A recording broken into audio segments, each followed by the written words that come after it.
জান্নাতি হওয়ার জন্য এই ব্যভিচার ভিত্তিক সমাজ ব্যবস্থার মূলে সবাই মিলে কুঠারাঘাত করার আওয়াজ দিয়ে বলেন দরকার আছে না নাই? খাঁটি মুমিন হচ্ছে তারা যখন আল্লাহর বড়ত্ব, মহত্ব, কিবরিয়া, জালালের আলোচনা করা হয় তখন মুমিন আত্মা প্রচন্ড ভাবে ঝাঁকুনি খায়, কম্পিত হয়, আল্লাহর ভয়ে ভীত, সন্ত্রস্ত, তটস্থ, কম্পিত হয়। যখন কোরআনে মাজিদের তিলাওয়াত করা হয় তখন মুমিনের ঈমান আগের চেয়ে, তিলাওয়াতের আগে যে পরিমাণ ছিল তিলাওয়াতের পরে তার চেয়ে বহুলাংশে বহুগুণে বেড়ে যায়। আমার ছেলেটা মেয়েটা যখন নাকি আপনার ম্যাচিউরড হয়, প্রাপ্তবয়স্ক হয়, বিবাহের কথা বলে, তখন আমরা বলি আগে এস্টাবলিশড হও, আগে ওয়েল এস্টাবলিশড হয়ে ফিউচার ক্যারিয়ার বানাও, বিসিএস ক্যাডার হয়, বয়স 35 বছর হোক, তারপরে বিয়ের সাথে চিন্তা করা যাবে, একটা প্রেম প্রীতি কইরা ফেলা। এরকম কথাবার্তা আমাদের নির্লজ্জ অনেক পিতামাতা আওয়াজ দিয়া বলেন, বলে কি বলে না? আসসালামু আলাইকুম ওয়া রাহমাতুল্লাহি ওয়া বারাকাতুহু।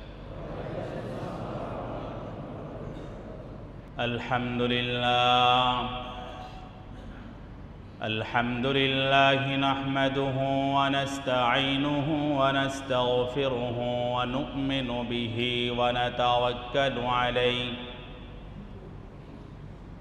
ওয়া নাউযু বিল্লাহি মিন শুরুরি আনফুসিনা ওয়া মিন সাইয়্যাতি আমালিনা।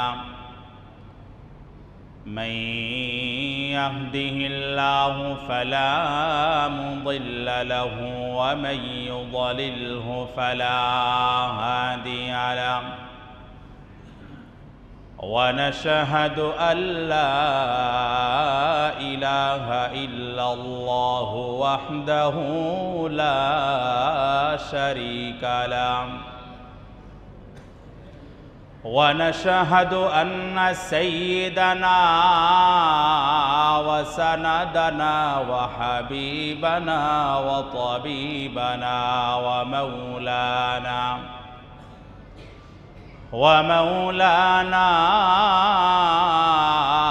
وأولانا محمدا عبده ورسوله أرسله الله تعالى بالحق بشيرا ونذيرا وداعيا إلى الله بإذنه وسراجا منيرا. أما بعد فأعوذ بالله من الشيطان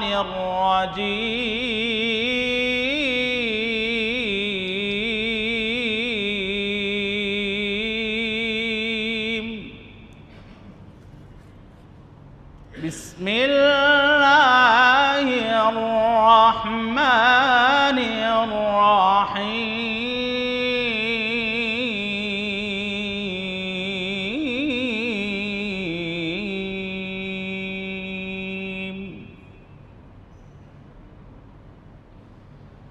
قد أفلح المؤمنون الذين هم في صلاتهم خاشعون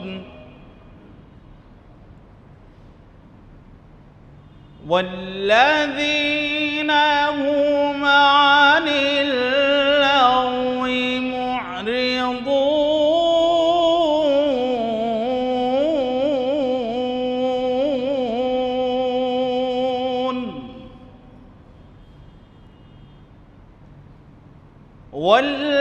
والذين هم للزكاة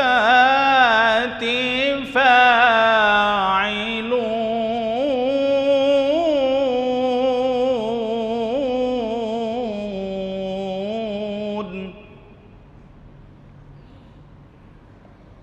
والذين هم لفروجهم حافظون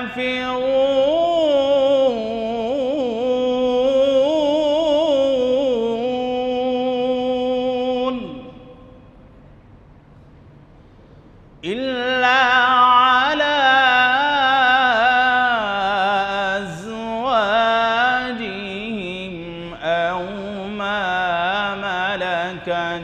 أيمانهم فإنهم غير ملومين.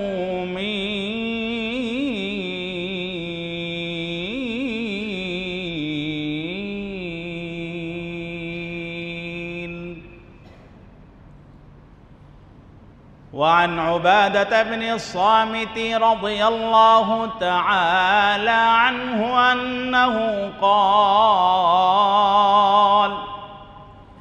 سمعت رسول الله صلى الله عليه وسلم: من شهد أن لا إله إلا الله وأن محمدًا رسول الله حرم الله عليه النار. رواه مسلم. صدق الله مولانا العظيم وصدق رسوله النبي الكريم ونحن على ذلك لمن الشاهدين والشاكرين والحمد لله رب العالمين. জবান ছেড়ে রসুলের মহাব্বতে সবাই দুরূদ শরীফ পড়ি। আল্লাহুম্মা সাল্লি আলা মুহাম্মাদিন ওয়া আলা আলি মুহাম্মাদ কামা সাল্লাইতা আলা ইব্রাহিম ওয়া আলা আলি ইব্রাহিম ইন্নাকা হামিদুম মাজিদ। اللهم بارك على محمد وعلى آل محمد كما باركت على إبراهيم وعلى آل إبراهيم إنك حميد مجيد. سبحانك لا علم لنا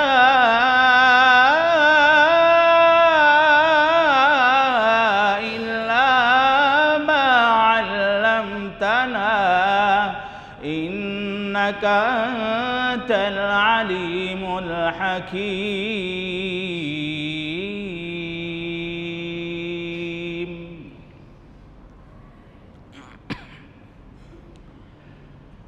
আলহামদুলিল্লাহ, আল্লাহ জাল্লা জালালুহু আম্মা নওয়ালুহুর শাহী দরবারে লাখো কোটি শুকরিয়া আদায় করছি যে আল্লাহ আমাদেরকে পবিত্র জুমার নামাজ আদায়ের জন্য উপস্থিত হওয়ার তৌফিক দানে ধন্য করেছেন। এজন্য আমরা সেই মহান রবের আলিশান দরবারে একবার উচ্চ কণ্ঠে ইমানের আওয়াজকে উঁচু করে কালিমাতুশ শুকর হাদিয়া পেশ করি আলহামদুলিল্লাহ। গত সপ্তাহে আমরা সফল মুমিনের পরিচয়, খাঁটি ঈমান অথবা পূর্ণাঙ্গ ঈমানের রূপরেখা, পরিচয় ও বৈশিষ্ট্য এপিসোড 1 পর্ব 1 আমরা আলোচনা করেছিলাম। আজকে আমরা সফল মুমিনের পরিচয়, গুণাবলী অথবা পূর্ণাঙ্গ ঈমানের রূপরেখা শীর্ষক আলোচনার সেকেন্ড এপিসোড, দ্বিতীয় পর্ব আলোচনা করব ইনশাআল্লাহ। সর্বশেষ গত সপ্তাহে আমাদের কথার খুলাসা, সারফেস, সারাংশ ছিল ঈমান মূলত 3 বিষয়ের সমষ্টি। এটা দিয়েই বয়ান শুরু করেছিলাম। আল ইকরারু বিল লিসান ওয়াত তাসদীকু বিল জানান ওয়াল আমালু বিল আরকান। ঈমানের 3টা কমপ্লিট প্যাকেজের সমন্বিত রূপায়ণ হচ্ছে 1 নম্বর মৌখিক স্বীকারোক্তি প্রদান করা, 2 নম্বর ওয়াত তাসদীকু বিল জানান, অন্তঃকরণে দৃঢ় বিশ্বাসের সাথে কায়ে মনোবাক্যে মুখের স্বীকারোক্তিকে লালন ও ধারণ করা।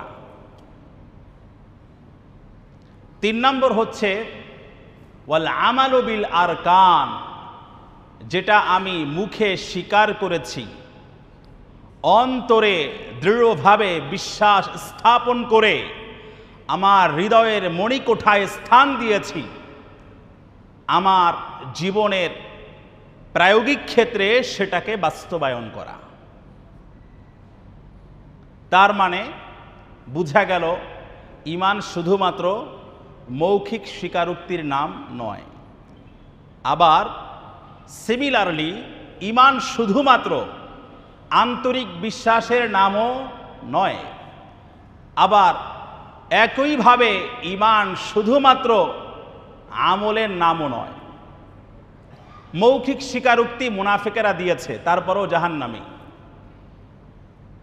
আমলের স্বীকারোক্তি মাদার তেরেসারা যুগে যুগে দিয়েছে, ভালো কাজ করেছে, সমাজ সেবা করেছে, ইসলামের নির্দেশিত অনেক ভালো কাজ তারা তাদের প্র্যাকটিক্যাল লাইফে অ্যাপ্লাই করেছে। অথবা অনেকে মনে মনে বিশ্বাস স্থাপন করেছে, মুখে বলে নাই, লাভ নাই। আর একটা হচ্ছে কার্যে রূপান্তরিত করা। আমাদের সমাজে এটার সংখ্যা সবচেয়ে বেশি।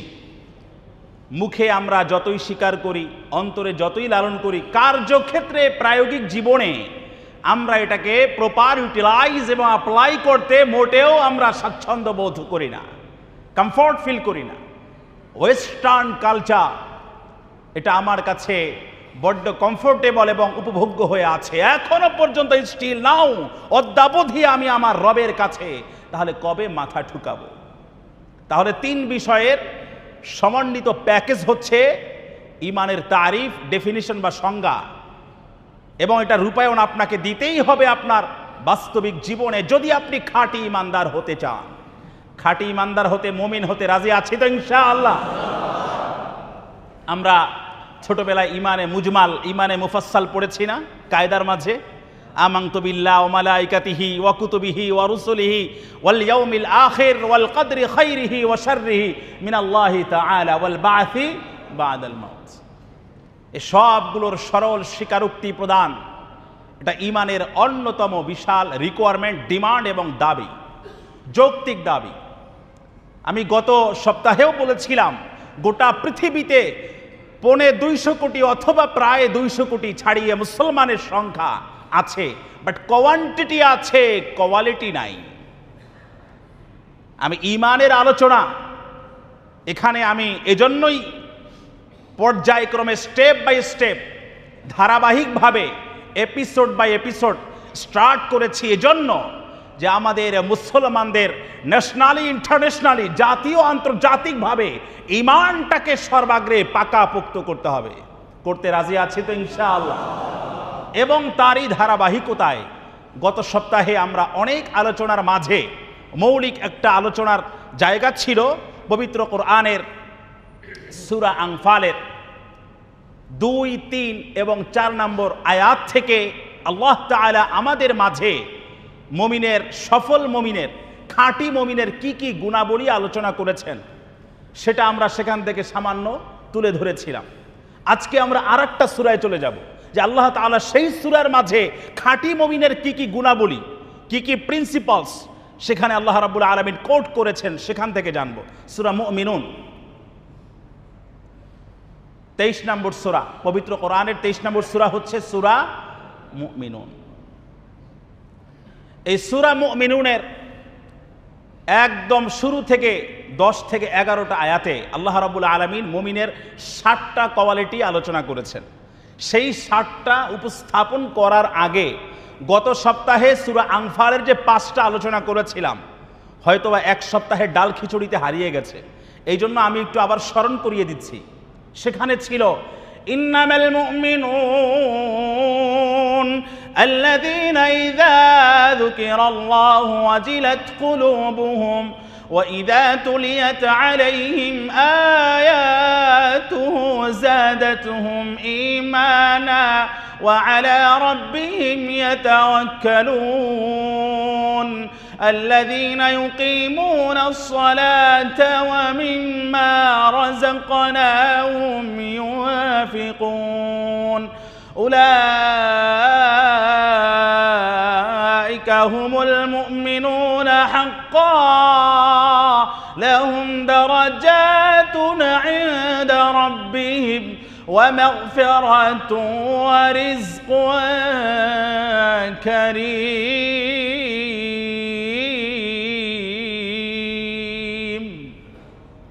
এটা ছিল গত সপ্তাহের সারাংশ। খাঁটি মুমিন হচ্ছে তারা যখন আল্লাহর বড়ত্ব, মহত্ব, কিবরিয়া, জালালের আলোচনা করা হয় তখন মুমিন আত্মা প্রচণ্ডভাবে ঝাঁকুনি খায়, কম্পিত হয়, আল্লাহর ভয়ে ভীত, সন্ত্রস্ত, তটস্থ, কম্পিত হয়। 2 নম্বর হচ্ছে যখন কোরআনে মাজিদের তেলাওয়াত করা হয় তখন মুমিনের ঈমান আগের চেয়ে, তেলাওয়াতের আগে যে পরিমাণ ছিল তেলাওয়াতের পরে তার চেয়ে বহুলাংশে বহুগুণে বেড়ে যায়। 3 নম্বর ছিল সুখে দুঃখে, সংকটে স্বাচ্ছন্দ্যে সদা সর্বদা একমাত্র ওভার কনফিডেন্ট হতে হবে যেই মহান সত্তার উপরে আওয়াজ দিয়ে বলতে হবে মুসলমান তিনি কে? ওয়া আলা রাব্বিহিম ইয়াতাওয়াক্কালুন। সদা সর্বদা তারা আল্লাহর উপরে তাওয়াক্কুল করবে। ওভার কনফিডেন্স একমাত্র আস্থা এবং বিশ্বাস, ভরসা আখেরি নাম হচ্ছে আল্লাহ তাআলা। মুমিনের 3 নম্বর কোয়ালিটি, দুনিয়ার কোনো মানুষের উপরে পরোয়া করবে না, দুনিয়ার কোনো মানুষের উপরে ভরসা করবে না। আস্থা এবং বিশ্বাস মানেই হচ্ছে লা হাওলা ওয়ালা কুওয়াতা ইল্লা বিল্লাহ, লা মালজা ওয়ালা মানজা মিনাল্লাহ ইল্লা ইলাইহি। একমাত্র আল্লাহরই কাছে আমরা প্রত্যাবর্তিত হব। এই বিশ্বাস, এই আস্থা, এই ইয়াকিন, এই দৃঢ় সংকল্প এবং বিশ্বাস আমার অন্তঃকরণে লালন করতে হবে। 4 নম্বর ছিল সালাত কায়েম করে, 5 নম্বর ছিল যাকাত আদায় করে। এরপরে আল্লাহর কমেন্ট আর মন্তব্য ছিল উলাইকা হুমুল মুমিনুনা হাক্কা, এরাই খাঁটি মুমিন। লাহুম দারাজাতুন ইনদা রাব্বিহিম, তাদের জন্য রয়েছে তাদের প্রভুর কাছে অনেক উচ্চাসন, উচ্চ মর্যাদা, ওয়া রিজকুন কারীম, এবং সম্মানজনক জীবিকার ব্যবস্থা। এই ছিল সর্বশেষ। আজকে আসুন মূল কথায় ঢুকে যাই আমরা। আজকে আমরা সূরা মুমিনুনের প্রথম থেকে একটু আলোচনা করতে চাই। 7টা কোয়ালিটি আল্লাহ সেখানে স্থান দিয়েছেন। আল্লাহ প্রথমেই বলেন قد أفلح المؤمنون الذين هم في صلاتهم خاشعون والذين هم عن اللغو معرضون والذين هم للزكاة فاعلون والذين هم لفروجهم حافظون إلا على أزواجهم أو ما ملكت أيمانهم فإنهم غير ملومين فمن ابتغى وراء ذلك فأولئك هم العادون والذين هم لأماناتهم وعهدهم راعون والذين هم على صلواتهم يحافظون أولئك هم الوارثون الذين يرثون الفردوس هم فيها خالدون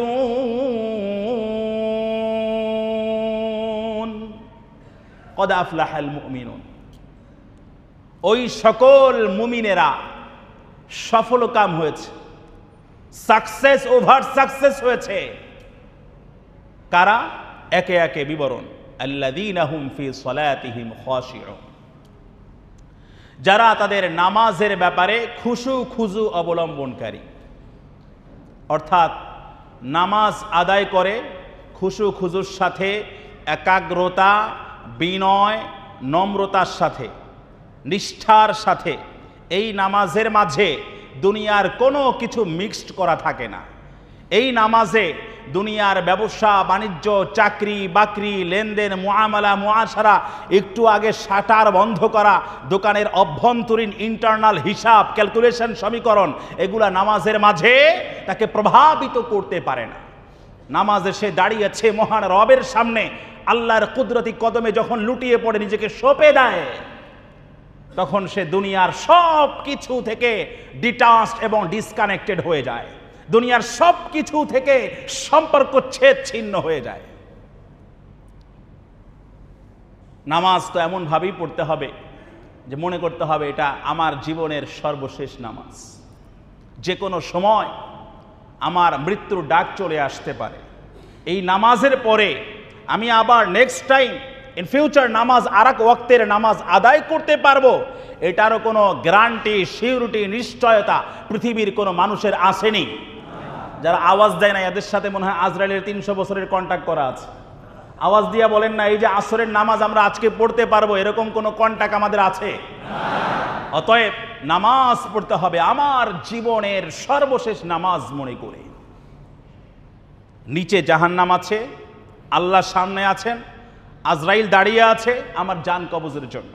যে কোনো সময় এই পিচ্ছিল পথে যে কোনো সময় আমি হোঁচট খেতে পারি, একটু এদিক সেদিক হলে জাহান্নামের অতল গহ্বরে টেনে টেনে তারপরে আমাকে অতল গহ্বরে নিক্ষিপ্ত করা হতে পারে। এই ইহসাস, গভীর উপলব্ধি এবং অনুভূতি যদি আমি নামাজের মাঝে লালন করতে পারি, ওই নামাজ হবে জানদার, শানদার, জীবন্ত এবং প্রাণবন্ত।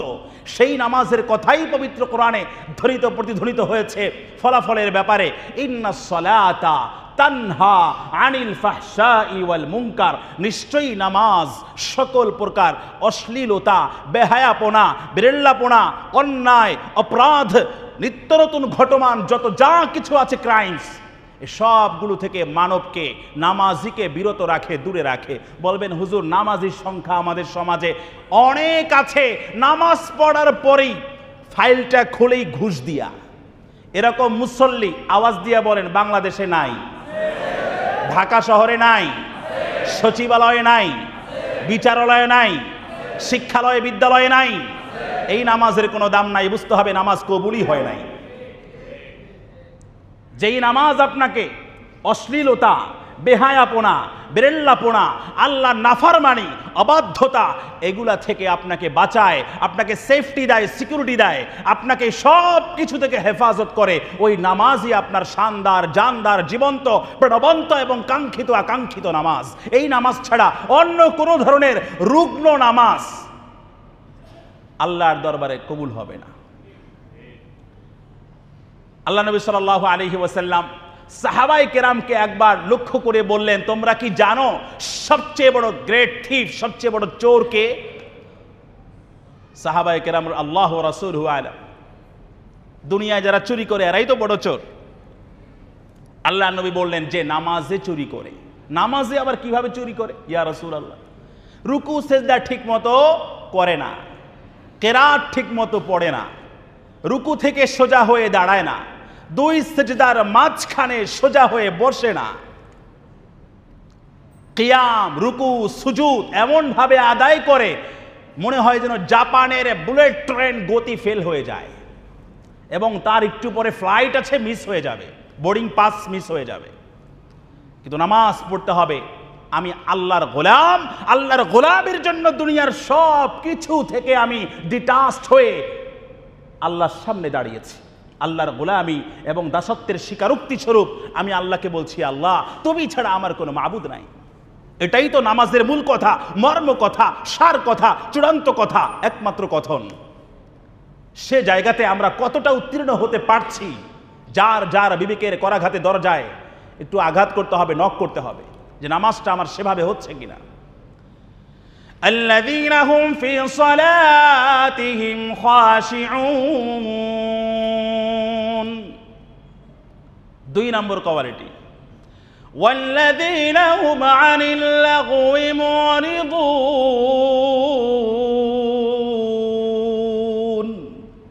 যারা অনর্থক অহেতুক কথা, কাজ, কর্ম, চিন্তা, আচরণ থেকে বিরত থাকে। লাগবুন মানে হচ্ছে বেফায়দা, বেলা ফায়দা, যেটার দুনিয়া এবং আখেরাতের বিচারে কোনো প্রফিট, কোনো বেনিফিট, কোনো অ্যাডভান্টেজ, কোনো সুবিধা এটার সাথে সম্পর্কিত না। এমনিতেই দুনিয়াতে মানুষ এমন অনেক গুনাহ করে, এটাকে বলা হয় গুনাহে বেলাজ্জাত, কোনো মজা নাই, স্বাদহীন গুনাহ, স্বাদহীন পাপের সাগরে আকণ্ঠ নিমজ্জিত অপরাধ এমনভাবে করে, কারণ এটা তার হ্যাবিট, অভ্যাসে রূপান্তরিত হয়ে গেছে। মদ খায়, ভালো লাগে না, তারপরও রাতের বেলা হোটেল ওয়েস্টিনে না গেলে, এবং ওই যে এখানে আসে না আরেকটা কি যেন রেডিসন, ওখানে না গেলে ভালো লাগে না। কিন্তু তার ভালো লাগে না আসলে এখানে গেলেও যে ভালো লাগে তাও না। ড্রাগ এডিক্টেড হয়ে, বোধ হয়ে আমার যুব সমাজ ইয়াবার নীল ছবলে আজকে শেষ হয়ে গেছে। আবার গান বাজনা শুনে রাতের বেলা রাত 3টা 4টায় ঘুমায়, কানে হেডফোন লাগিয়ে ওই যখন ঘুম আসে তখন ঘুমায়। যত ধরনের হিন্দি গান, বাংলা গান, ইংলিশ গান, পালা গান, যাত্রা গান, সারি গান, বাউল গান, আউল গান, ফাউল গান, এগুলা শুনতে শুনতে কলম নষ্ট হয়ে গেছে। এগুলাও লাগবো। ওয়ামিনান নাসি মান ইয়াশতারি লাহওয়াল হাদিস লিয়ুদিল্লা আন সাবিলিল্লাহি বিগাইরি ইলমিন ওয়া ইয়াত্তাখিযাহা হুজুয়া উলাইকা লাহুম আযাবুম মুহিন। যারা অনর্থক কথা ক্রয় করে, খরিদ করে, অর্থাৎ বাজারজাত করে, সাপ্লাই করে, এগুলার বই প্রকাশ করে, প্রচ্ছদ, বাইন্ডিং, ডিজাইন, এগুলার মূল্য ইত্যাদি ইত্যাদি, যে বা যারা যেভাবে এটার সাথে ইনভলভ, এরা সব লাগোয়া কাজ করছে, অনর্থক, অহেতুক, আনওয়ান্টেড, আনএক্সপেক্টেড অ্যাক্টিভিটিসে তারা লিপ্ত আছে, যেগুলো আল্লাহ চান না, কোরআন চায় না, রসুল চান না, এবং ইসলামী শরিয়া মতে এটা শুদ্ধ, সিদ্ধ, বৈধ নয়, পারমিটেড নয়, এগুলো করছে। মনে করেন বর্তমানে, আমি একটু সোজা সাপটাই কথা বলি, এই জন্য কি আপনারা কষ্ট পান নাকি? সোজা সাপটা অপারেশন করা ছাড়া এই জাতিকে আসলে মুক্ত করা, এই জাতিকে এই পরাজয়ের শৃঙ্খল থেকে, জাহান্নামের অতল গহ্বর থেকে মুক্ত করা সম্ভব না।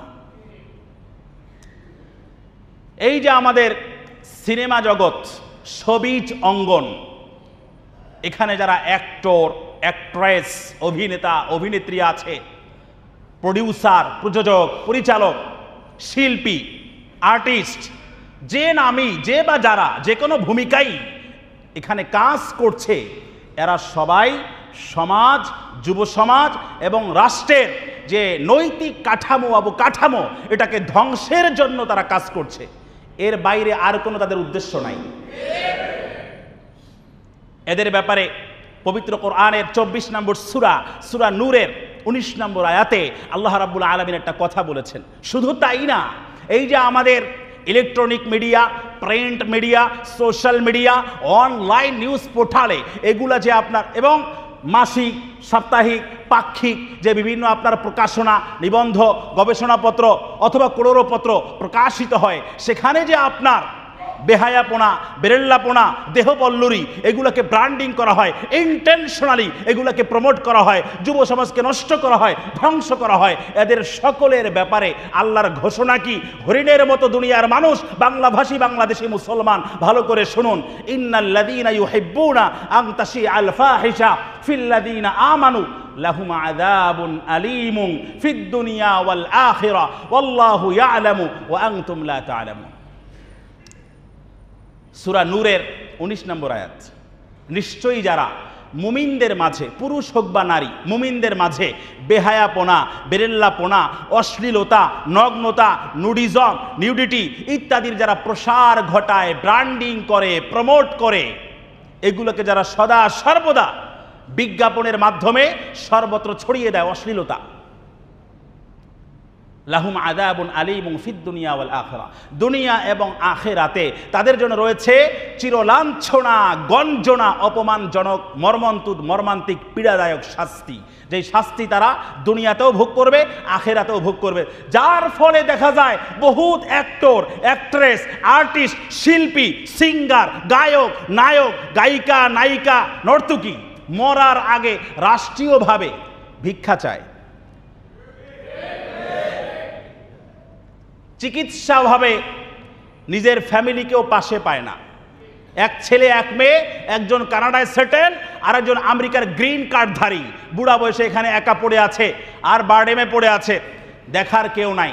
রাষ্ট্রীয় ভিক্ষা ছাড়া 50 থেকে 60 লাখ ছাড়া এদের জীবন চলে না, চিকিৎসাও চলে না। তাহলে তুমি যে এক একটা ছবিতে, এক একটা সিনেমায় পারিশ্রমিক নিয়েছ 20 লাখ, 30 লাখ, 50 লাখ, কোথায় উড়িয়েছ?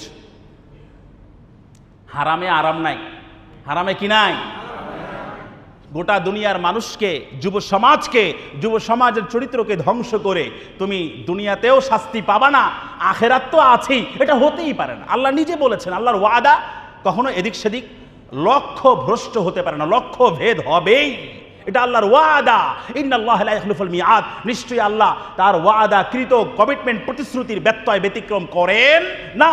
আল্লাহ বলছেন যারা অশ্লীলতা ছড়ায়, অতএব ইলেকট্রনিক মিডিয়া, প্রিন্ট মিডিয়ার যারা এখানে আমার লিসেনার হিসেবে সাংবাদিকরা আছেন, আপনাদের প্রতি আমার উদাত্ত আহ্বান জানাচ্ছি, আপনারা মেহেরবানি করে বিনোদন পাতার নামে যে অশ্লীলতা, বেহায়াপনা, বেরেল্লাপনার ওখানে ছবি দিয়ে তারপরে আমরা যে একটু মাঝে মাঝে আপনাদের জাতীয়, ন্যাশনাল, ইন্টারন্যাশনাল নিউজগুলো দেখব, সেটারও যে সুযোগ রাখেন না, এটা নতুন করে একটু ভাবেন, নতুন করে আপনি সিদ্ধান্ত গ্রহণ করেন, ডিটারমাইন্ড হন কোন পথে আপনার কলম চলবে, কোন পথে আপনার জার্নালিজম, সাহিত্য, সাংবাদিকতা চলবে। আল্লাহু ইয়ালামু আনতুম লা তা'লামুন। অতএব লাগু কাজ হাদিসের মাঝে আছে, মিন হুসনি ইসলামিল মারই তারকুহু মা লা ইয়ানি। একজন মুসলমানের, মুমিনের অন্যতম বড় সৌন্দর্য, সৌকর্য, বিভা আর মহিমা হচ্ছে সে সকল ধরনের অনর্থক, অহেতুক কথা, কাজ, কর্ম, চিন্তা, আচরণ থেকে নিজেকে বিরত রাখবে। চায়ের কাপে ঝড় তুলে, চায়ের দোকান হচ্ছে বর্তমান বাংলাদেশের সবচেয়ে বড় পার্লামেন্ট, কারণ এমনি ইন্টারিম গভর্নমেন্ট চলছে, নির্বাচিত কোনো জনপ্রতিনিধি নাই। তো চায়ের কাপে এমন ঝড় তুলে কার ঘরে কি চলে, কার ব্যক্তি জীবনে কি চলে, কার পারিবারিক জীবনে কি চলে, কার কোথায় কি ধরনের সমস্যা আছে, এগুলো টেনে টেনে অপারেশন ওপেন হার্ট সার্জারি করে তারপরে চায়ের কাপে ঝড় তোলা হয়। এদিকে গীবতে, শেকায়াতে তার যে ক্ষুদ্র নেক আমল ছিল, টুটা ফাটা ভাঙ্গা চূড়া, এগুলোতে সব নাই হয়ে গেছে, খবরও নাই কামান্দে হাওয়া। মিন হুসনি ইসলামিল মারই তারকুহু মা লা ইয়ানি। অনর্থক, অহেতুক কথা, কাজ করবে মুমিন, সে কখনো নিজের সময় ব্যয় করতে পারে না। সময় অনেক দামি, অনেক মূল্যবান, স্বর্ণের চাইতেও মূল্যবান। আর ওয়াক্তু আসমানু মিনাদ যাহাবি ওয়াল ফিদ্দা ওয়াল লুলু ওয়াজ জাবারজাদ ওয়াল ইয়াকুত। স্বর্ণ, রূপা, হীরা, জহরত, মণি, মুক্তা, টাকা পয়সা, মিল, ফ্যাক্টরি, ইন্ডাস্ট্রিজ, কল কারখানা, বাড়ি গাড়ি, নারী, জাগতিক চাকচিক্যময় যত বিষয় আমাদেরকে আকর্ষিত করতে পারে, সব কিছু থেকে সবচেয়ে মূল্যবান হচ্ছে সময়। সময় না যদি না পান, এগুলো দিয়ে আপনি কি করবেন? কোনো লাভ আছে? লাভ নেই। ওয়াল্লাযীনা হুম আনিল লাগমি মুরিদুন।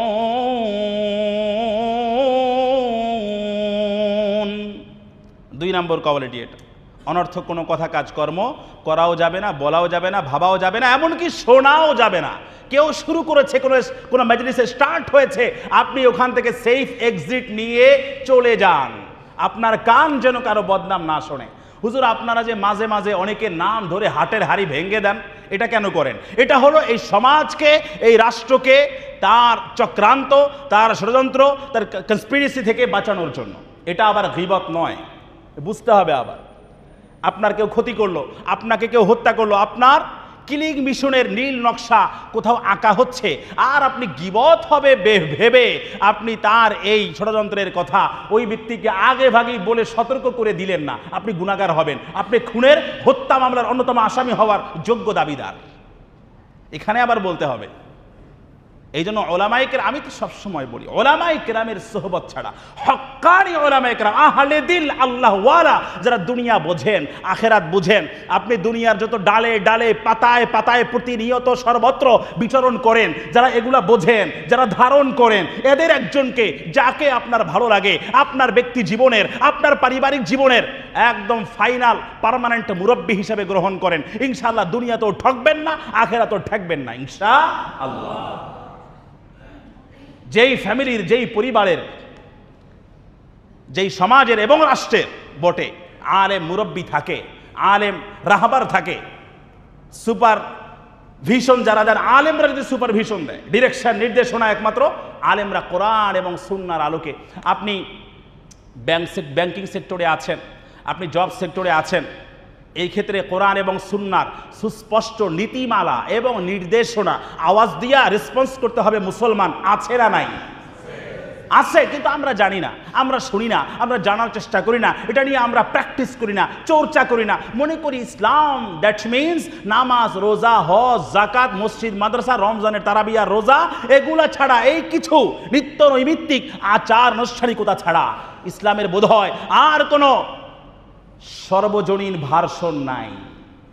এটাই আমাদেরকে শেষ করেছে, এটাই আমাদেরকে সর্বশান্ত করে মুসলমানদের ভেতর থেকে আমাদের সবাইকে ফোকলা বানিয়ে, ছোবলা বানিয়ে ছেড়েছে। 3 নম্বর কোয়ালিটি, ওয়াল্লাযীনা হুম লিয-যাকাতি ফাঈলুন,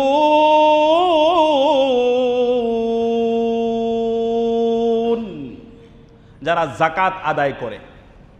আমাদের সমাজে সবাই যদি যাকাত আদায় করত, আমি দৃঢ়তার সাথে বলতে পারি বাংলাদেশের যত শিল্পপতি আছেন, বাংলাদেশের যত সম্পদশালী আছেন, যত মিলিয়নিয়ার বিলিয়নিয়ার আছেন, এরা সবাই যদি প্রত্যেক বছর যাকাতের যে নির্ধারিত ক্যালকুলেশন এবং সমীকরণ কোরআন এবং সুন্নাহয় বর্ণিত, বিধৃত, বিবৃত আছে, সেভাবে যদি গুণে গুণে কাউন্ট করে করে যাকাত আদায় করা হয়, বাংলার জমিনে একজন গরিবের অস্তিত্ব থাকবে না। কিন্তু যেটা করা হয়, 300 টাকা দামের যাকাতের শাড়ি আর 150 টাকা দামের যাকাতের লুঙ্গি দিয়া তারপরে শো অফ করা হয়। অমুকে এই 300 টাকা দামের যাকাতের শাড়ি দিয়েছেন আর লুঙ্গি দিয়েছেন, আর শো অফ করার পরে ওই যে আপনার লাইন ধরে দাঁড় করানো হয়, সেখানেই আবার পদদলিত পিষ্ট হয়ে অনেকেই মারা যায়। কয়েক বছর আগে ময়মনসিংহে এরকম ঘটনা ঘটেছে, বিচ্ছিন্ন বিক্ষিপ্ত ঘটনা বিভিন্ন জায়গায় আমরা দেখে থাকি। এগুলা যাকাত নয়। যাকাত মানে হচ্ছে শরিয়া যেটা আপনাকে নির্ধারিত করে দিয়েছে, 40 ভাগের 1 ভাগ, শতকরা মাত্র 2.5 টাকা, হাজারে মাত্র 25 টাকা, লাখে মাত্র 2.5 কোটিতে মাত্র 2.5 কোটি, 1 কোটিতে 2.5 লাখ, 100 কোটিতে, আমার নজর তো উপরে, ওই যে 100 কোটি মনে করছে আর কি, 100 কোটিতে 2.5 কোটি, 100 কোটি যদি মোটামুটি ছাড়ায় তখনই চান্দি গরম হয়ে যায়। কিরে, 100 কোটিতে 2.5 কোটি টাকা, এগুলো দিয়ে তো আশুলিয়া, বিরুলিয়া আর পদ্মার উপরে এখন জমির দাম বাড়ছে, এগুলো দিয়ে আরো কয়েকটা মিল ফ্যাক্টরির জায়গা কেনা যাবে, মেশিনারিজ কেনা যাবে। চিন্তা ভাবনা এরকম আছে না নাই? ওই যে 2.5 কোটি টাকার যাকাত দিতে হবে, জমি কেনা যাবে, ওখানে আরো বিশাল একটা ওখানে আপনার ফ্যাক্টরি করা যাবে। এই জন্য আর যাকাত ওগুলো দেয় না। যে কোনো মাদ্রাসায় গিয়ে 50,000 1 লাখ টাকা ধরাই দিয়া, হুজুররাও তো মনে করে বিশাল বড় দানবীর, অথচ যাকাত তার উপরে ফরজ হয়ে আছে কত কোটি? 2.5 কোটি। অনেকের তো 100 কোটি যাকাতও ফরজ হয়েছে বাংলার জমিনে। এমন ধনকুবের, ধনী, কুশীলব নাই? আওয়াজ দিয়ে এখন আছে না নাই? এমন ধনকুবেরও বাংলার জমিনে আছে, এদের টাকা দিয়া কয়েক বছর, একজনের টাকা দিয়া কয়েক বছর বাংলাদেশের অর্থনৈতিক যত চাহিদা আছে এগুলো পূরণ করা সম্ভব। বাংলাদেশের 2013 সালের প্রথম আলোর একটা রিপোর্ট ছিল, প্রথম পেজে একদম লিডিং নিউজ, যে বাংলাদেশের 90% সম্পদ 10% মানুষের হাতে কুক্ষিগত, আর মাত্র 10% সম্পদের 90 ভাগ মানুষের মাঝে ডিস্ট্রিবিউশন হয়। কেউ এই জন্য ডাল পায়, কেউ চাল পায়, কেউ গম পায়, কারণ নুন আনতে পান্তা ফুরায় অবস্থা। আর যদি যাকাত ঠিকঠাক মতো ডিস্ট্রিবিউট হতো তাহলে কি হতো? আল্লাহর কোরআন বলে, কাইলা ইয়াকুনা দুরাতান বাইনাল আগনিয়াই মিনকুম, যাকাত যেন কুক্ষিগত না হয়ে যায়, এজন্য আমি সুন্দর করে ওয়াফি আমওয়ালিহিম হাক্কুল লিসাইলি ওয়াল মাহরুম, যারা অভাবী, যারা যাচনাকারী, এদের জন্য রয়েছে তোমাদের সম্পদের মাঝে নির্ধারিত পরিমাণে অংশ। আর আমরা এটাও মনে করি জাকাত শুধুমাত্র রমজান মাসে দিতে হয়, রমজান ছাড়া মনে হয় জাকাত দেওয়া যায় না। রমজানে আমরা জাকাত দিই বেশি অধিকতর সওয়াব লাভের প্রত্যাশায়, পরম প্রত্যাশায়। কিন্তু জাকাত আপনার কথার কথা, এই যে এখন কি মাস চলছে? সফর। মাশাআল্লাহ, আপনার আরবিটা বলেছেন, এই জন্য আপনাদেরকে মোবারকবাদ। যাক, ইংরেজিটাও বলি। তাহলে এখন আগস্টের কয় তারিখ আজকে? 15 তারিখ। সব ঐতিহাসিক ঘটনা কেমন যেন আগস্টেই ঘটে। যাই হোক, 31শে জুলাই ওরা আমাকে রাজাকার বলেছিল। এই যে গত সপ্তাহে যেগুলো বলেছিলাম, 31শে জুলাই রাজাকার বলেছে, 11ই জুলাই ওরা ওখান থেকে উৎখাত হয়েছে। মামুনুল হক সাহেব কল দিয়েছিলেন আমিনুল ভাইকে, আমিনুল ভাই আবার ওখানে গিয়ে তারপরে আবার ব্যাপারটা সমাধান করে দিয়েছেন। গত সপ্তাহে যেটা বলেছিলাম আর কি আপনাদেরকে, যে আমার এই 400 ছাত্র নিয়ে কোথায় যাব। কিন্তু আলহামদুলিল্লাহ এখন আবার আমি ওখানে প্রিন্সিপাল হিসাবে এখন বহাল আছি। আলহামদুলিল্লাহ।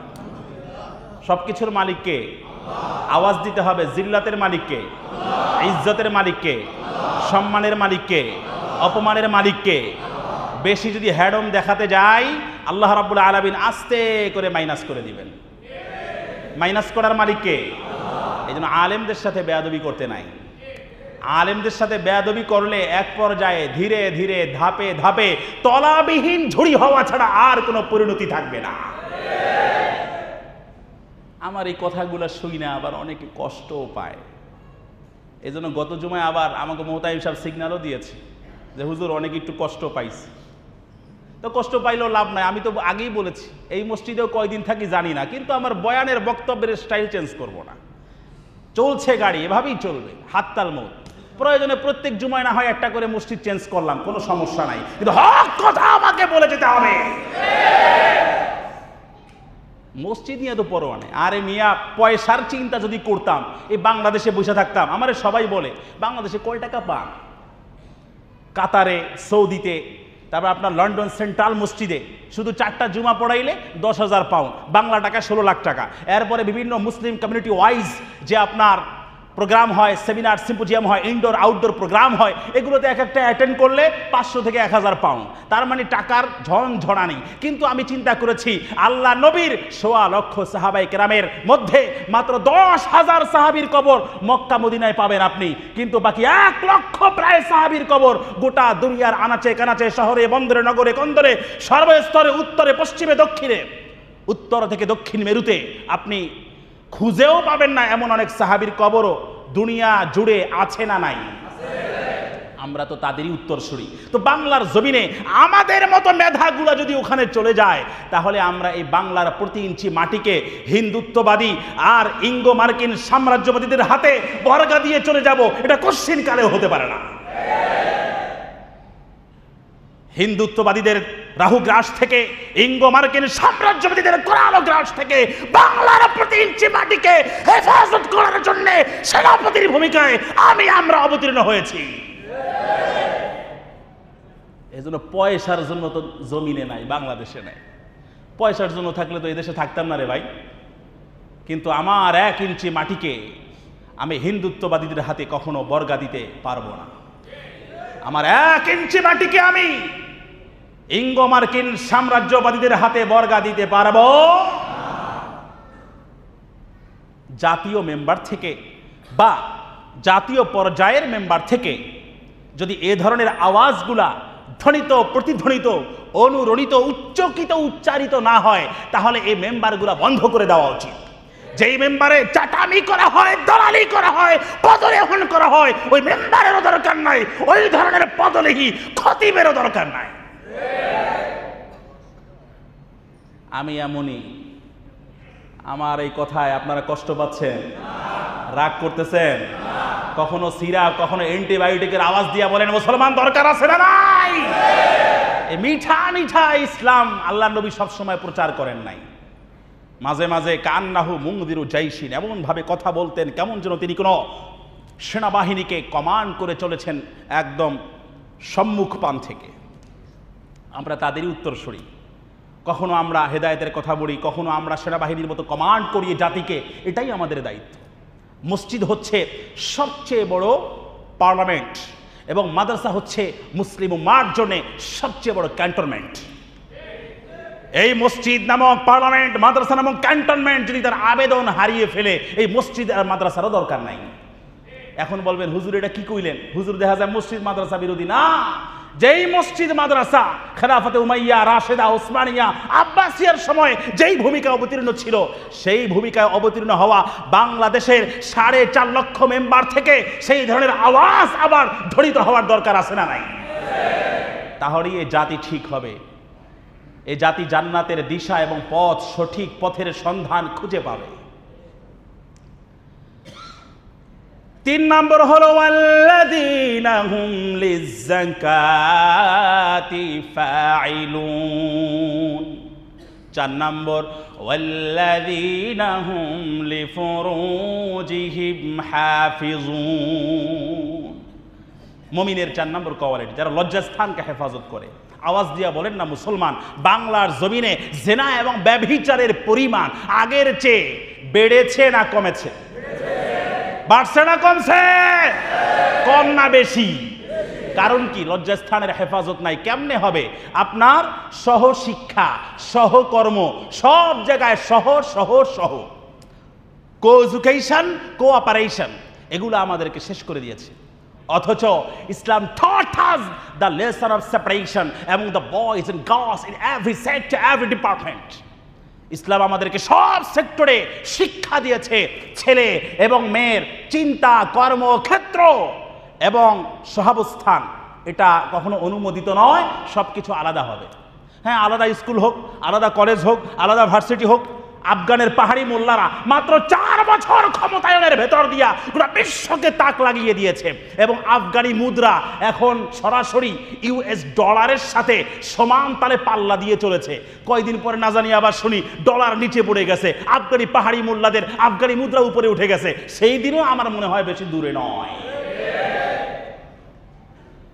ইমাম মালিক রাহিমাহুল্লাহ বলেন, লা ইয়াসলুহা আখিরু হাযিহিল উম্মতি ইল্লা বিমা সালুহা বিহি আউয়ালুহা।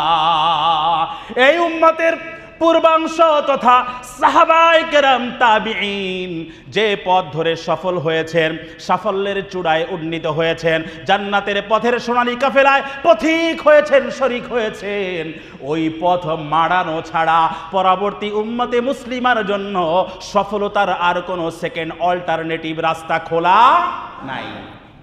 সাহাবা এবং তাবিঈনের পথ ধরেই মূলত আমাদেরকে সফলতার রাজটিকা খুঁজে নিতে হবে আমাদের। আল্লাহ নবী বলেন, মাই ইয়াজমানুলি মা বাইনাল হিয়াই ওয়া মা বাইনা রিজলাই আযমানু লাহুল জান্নাহ। যে ব্যক্তি তার 2 চোয়ালের মাঝখানে যা আছে তথা জিভ এবং 2 উরুর মাঝখানে যা আছে তথা লজ্জাস্থানের গ্যারান্টি দিবে, অর্থাৎ এই জবান দিয়া কোনো ফাহিশা কথা বলবে না, অশ্লীল কথা বলবে না, গান বলবে না, কাউকে গালিগালাজ করবে না, কোরআন তেলাওয়াত করবে, জিকির করবে, তসবিহ তাহলিল ইত্যাদি আদায় করবে এবং লজ্জাস্থান তথা একমাত্র বৈধ স্ত্রী ছাড়া। এরপরে আল্লাহ বলেন, ইল্লা আলা আজওয়াজিহিম আও মা মালাকাত আইমানুহুম ফাইন্নাহুম গায়রু মালুমিন। স্ত্রী ছাড়া যদি অন্য কোনোভাবে এই ধরনের ব্যবহার হয় তাহলে আদুন ফাউলাইকা হুমুল আদুন, তারা হচ্ছে নাফরমান, তারা অবাধ্য, তারা সীমা লঙ্ঘনকারী, তারা সবাই জাহান্নামী। আমরা জাহান্নামী হতে চাই নাকি জান্নাতি হতে চাই? জান্নাতি হওয়ার জন্য এই ব্যভিচার ভিত্তিক সমাজ ব্যবস্থার মূলে সবাই মিলে কুঠারাঘাত করার আওয়াজ দিয়া বলেন দরকার আছে না নাই? আমরাই এটাকে নীরবে সাপোর্ট দিচ্ছি, সমর্থন করছি, ব্র্যান্ডিং করছি, প্রমোট করছি। আমার ছেলেটা মেয়েটা যখন নাকি আপনার ম্যাচিউরড হয়, প্রাপ্তবয়স্ক হয়, বিবাহের কথা বলে, তখন আমরা বলি আগে স্টাবলিশড হও, আগে ওয়েল স্টাবলিশড হয়ে ফিউচার ক্যারিয়ার বানাও, বিসিএস ক্যাডার হয়, বয়স 35 বছর হোক, তারপরে বিয়ে শাদীর চিন্তা করা যাবে, একটা প্রেম প্রীতি কইরা ফেলা। এরকম কথাবার্তা আমাদের নির্লজ্জ অনেক পিতামাতা আওয়াজ দিয়া বলেন, বলে কি বলে না? আপনারা কষ্ট পায়েন না ভাই, কষ্ট পাইলেও লাভ নাই। এই সমাজের জন্য যেগুলো দরকার কেউ না বললে কারো না কারো তো আওয়াজ তুলতেই হবে, ভয়েস রেইজ কারো না কারো তো করতেই হবে। আমি না হয় সেটা করলাম। তাতে আমার জীবনের যা হওয়ার তাই হোক, আল্লাহর মেহেরবানি। আলহামদুলিল্লাহ, আমার এই জীবনের আল্লাহর রাহে উৎসর্গ করা ছাড়া আমার কাছে আমার এই জীবনের 4 পয়সারও কোনো মূল্য নাই। আমার এই জীবনের প্রতি ফোঁটা, আমার শরীরের রক্তবিন্দু ইসলাম প্রতিষ্ঠার আন্দোলনে বিলিয়ে দেওয়ার জন্য আমি প্রতি অনুসেকেন্ডে প্রস্তুত আছি। আলহামদুলিল্লাহ। এই জন্য আমার কি হবে, চাকরি যাবে না গলায় ফাঁসি ঝুলবে, জুলাই আগস্টে তো জেল খেটেই আসলাম, না হয় ফাঁসিতেই ঝুলবো সর্বোচ্চ। ইসলামের জন্য যদি ফাঁসিতে ঝুলি, এর চেয়ে বড় আনন্দের আমার জন্য আর কিছুই হতে পারে না। ফাঁসির মঞ্চে গেয়ে যাব আমি কোরআনের জয়গান। কষ্ট পাইতেছেন? রাগ করতেছেন? রাগ করেন না রে ভাই, কথাগুলো ফরমালিন মুক্ত, সব জায়গায় শুনবেন না। ফরমালিনে ভরে গেছে দুনিয়া। ফরমালিন মুক্ত কথাবার্তায় মাঝে মাঝে একটু কষ্টও লাগে। আল্লাহ নবী বলেন, কুলিল হাক্কা ওয়ালাউ কানা মুররা, হক কথা বলো যদিও তিতা হয়। হক কথা তিতা হয় না? আওয়াজ দিয়ে বলেন, হক কথা কি হয়? গরম ভাতে বিলাই বেজার, উচিত কথায় মাওই বেজার, আর হক কথায় অনেক ক্ষেত্রে কমিটি বা মুসল্লি বেজার। আছে না নাই? কিন্তু লাভ নেই। অবশ্য আমার কমিটি ভালো, মাশাআল্লাহ। আমার কমিটি আমাকে আগেই বলেছেন, ওই যে প্রথম দিনে বলেছিলাম যে আমরা কমিটির খতিব চাই না, মসজিদের খতিব চাই। অলরেডি মসজিদের খতিব হিসাবে আমাকে নিয়োগ দেওয়ার রিফ্লেকশন এবং প্রতিফলন, যথার্থ প্রতিফলন। আওয়াজ দিয়া বলেন না, 3 জুমায় আপনারা পাচ্ছেন কি পাচ্ছেন না? পাচ্ছেন আপনারা? আল্লাহ এভাবে আমাদেরকে কথা বলার তৌফিক দান করুন। তো আল্লাহ নবী বলেন, মাই আজমানুলি মা বাইনা লাহিয়াই ওয়া মা বাইনা রিজলাই আজমানুলাহুল জান্নাহ। যে ব্যক্তি 2 চোয়ালের মাঝখানে যা আছে জিহ্বা এবং 2 উড়ুর মাঝখানে যা আছে লজ্জাস্থান, এগুলার গ্যারান্টি দিবে, হেফাজত করবে, আমি তাদের জন্য জান্নাতের গ্যারান্টি দিলাম। সুবহানাল্লাহ। এগুলার ব্যাখ্যামূলক এবং এই সমাজের অপারেশনমূলক অনেক কথা আছে, সবগুলো ধরে ধরে টেনে টেনে বলতে গেলে অনেক লম্বা হয়ে যাবে। সামনে চলেন না। ফাউলাইকা হুমুল আদুন ওয়াল্লাযীনা হুম লিআমানাতিহিম ওয়া আহদিহিম রাউন। 5 এবং 6 নম্বর প্রিন্সিপাল এবং কোয়ালিটি। প্রিন্সিপাল মানে অধ্যক্ষ, আর প্রিন্সিপাল মানে গুণাবলী। 5 এবং 6 নম্বর যথাক্রমে আল্লাহ বলেন, যারা আমানতের হেফাজত করে এবং অঙ্গীকার প্রতিশ্রুতি রক্ষা করে। 5 নম্বর হচ্ছে যারা আমানতের হেফাজত করে। রাষ্ট্রীয় সম্পদ আমানত না? আওয়াজ দিয়ে বলেন না, আমানত না? তাহলে একটা বাচ্চা জন্মের সময় হাজার হাজার ডলার ঋণ তাদের মাথার উপরে কেন চাপিয়ে দেওয়া হচ্ছে? এটার কি যৌক্তিকতা আছে? একজন মানুষের কোনো ইনকামই নাই, তার উপরে মাথা পিছু আয় আবার কিভাবে দেখানো হচ্ছে? ইসলামী সমাজ ব্যবস্থা, বিচার ব্যবস্থা, অর্থ ব্যবস্থা, রাষ্ট্র ব্যবস্থা, শাসন ব্যবস্থা, এগুলা না থাকলে যা হবার তাই হবে। বলবেন, হুজুর আপনি কি জামাত শিবির করেননি? হুজুর আপনি কি খেলাফত হেফাজত জমিয়ত করেননি? বাংলাদেশের নিবন্ধিত অনিবন্ধিত কোনো ধরনের রাজনৈতিক দলের সাথে আমি জড়িত ছিলাম না, এখনো নাই, কিয়ামত পর্যন্ত জড়িত হওয়ার, মানে আমার মরার আগ পর্যন্ত জড়িত হওয়ার ন্যূনতম কোনো সম্ভাবনাও নাই। তবে যদি আমি কোনো দল গঠন করি, আমার নিজের দলের আমির আমি নিজেই হতে চাই। গোটা পৃথিবীকে এক করার জন্য একটা দল গঠন করতে পারি, তবে সেটা গণতন্ত্র ভিত্তিক নয়। খেলাফা কায়েমের জন্য একটা দল গঠন করে গোটা পৃথিবীকে আবার এক করতে চাই।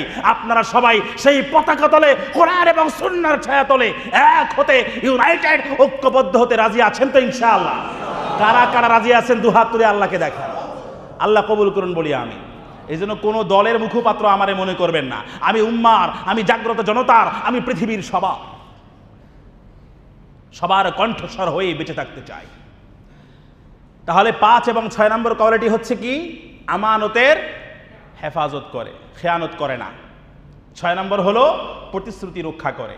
এগুলোর ব্যাখ্যা তো আর বলার সময়টা আর পাইলাম না, একটা হাদিস না বলে তাও পারছিও না। আবার বাইহাকী শুআবুল ঈমানের রিওয়ায়াত হযরত আনাস ইবনে মালিক রাদিয়াল্লাহু তাআলা আনহু থেকে বর্ণিত, তিনি বলেন, কল্লামা খাতাবানা রাসূলুল্লাহ সাল্লাল্লাহু আলাইহি ওয়াসাল্লাম ইল্লা ক্বাল লা ঈমানা লিমান লা আহদালা ওয়ালা লা ঈমানা লিমান লা আমানাতালা ওয়ালা দীনা লিমান লা আহদালা।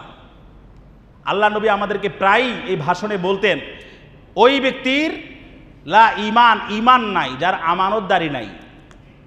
ওয়ালা দিন আলিমাল্লা আহদালা, ওই ব্যক্তির কোনো দিনদারি নাই যার প্রতিশ্রুতি রক্ষার কোনো ধারাবাহিকতা নাই।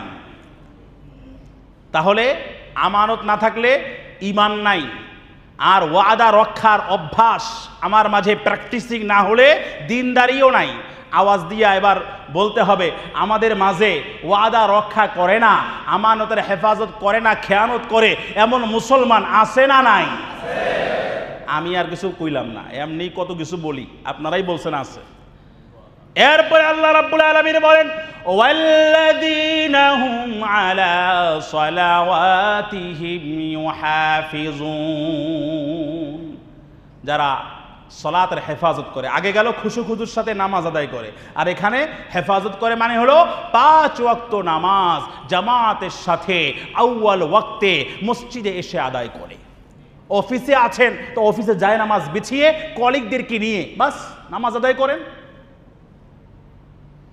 এই 7 কোয়ালিটি যাদের থাকবে এদের ব্যাপারে আল্লাহর মন্তব্য হচ্ছে, উলাইকা হুমুল ওয়ারিসুন আল্লাযীনা ইয়ারিসুনাল ফিরদাউসা হুম ফিহা